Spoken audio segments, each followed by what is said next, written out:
আল্লাহ বলে আফালা ইয়ানজুরুনা ইলাল ইবিলি কাইফা খুলিকাত, ওরা কি উটের দিকে তাকায় না? উটের কথা আল্লাহ কেন বললেন? উট হচ্ছে এমন আজীব একটা প্রাণী যেটা প্রাণী বিজ্ঞানীদেরকে হয়রান করে দিয়েছে। উটের যে ফিচার আল্লাহ তাআলা দিয়েছেন, মক্কার লোকেরা উটের গোশত খাইতো, উটের দুধ খাইতো, উটের চামড়া দিয়ে দামি লেদার তারা বানাতো, উটের উপর মাল নিয়ে বোঝাই করে এক প্রান্ত থেকে আরেক প্রান্তে পাড়ি দিত। এবং উট হচ্ছে এমন প্রাণী যেটা একসাথে 1 মাস না খেয়ে বেঁচে থাকতে পারে। 1 মাস পানিও খাওয়া লাগবে না, খাবারও খাওয়া লাগবে না। এট এ টাইমে একটা উট, প্রাপ্তবয়স্ক একটা উট একসাথে 200 লিটার পানি খেয়ে ফেলতে পারে। এবং উটের পেটের ভিতরে একটা স্পেশাল ওয়াটার চেম্বার আছে, ওই চেম্বারে রেখে দেয়, খেয়ে ওইটারে পাঠায় দেয় না ওদের কিডনিতে। 200 লিটার পানি একবারে খেয়ে স্পেশাল চেম্বারে রেখে দেয়, যখন লাগবে ওইখান থেকে নিয়ে নিয়ে বেঁচে থাকে। 1 মাস না খেয়ে বেঁচে থাকে কি করে? উটের পিঠে দেখবেন একটা কুজ আছে, এই পুরো কুজটা হচ্ছে চর্বির আধার। উটের যখন খাবার থাকে না মরুভূমিতে, মাসের পর মাস যখন চলে, ওই চর্বি থেকে এনার্জি নিয়ে সে মরুভূমিতে চলে। আমাদের চোখের মধ্যে যেমনি একটা পাপড়ি, এরকম এক পাপড়ি দিয়ে উটকে আল্লাহ বানায় নাই, ডবল লেয়ারের পাপড়ি দিয়েছে। কারণ মরুভূমির মধ্যে চলতে পথে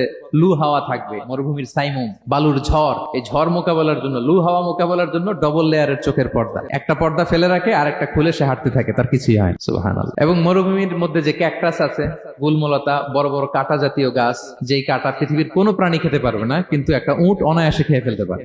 উটের জিহ্বাকে এবং পাকস্থলীকে আল্লাহ এমন স্পেশালি মেড করেছেন, যত কাঁটা দিবেন খেয়ে সাবার, ওর কিছুই হয় না। আরে উটকে নিয়ে গবেষণা করলেই তো উটের মালিককে খুঁজে পায় তারা।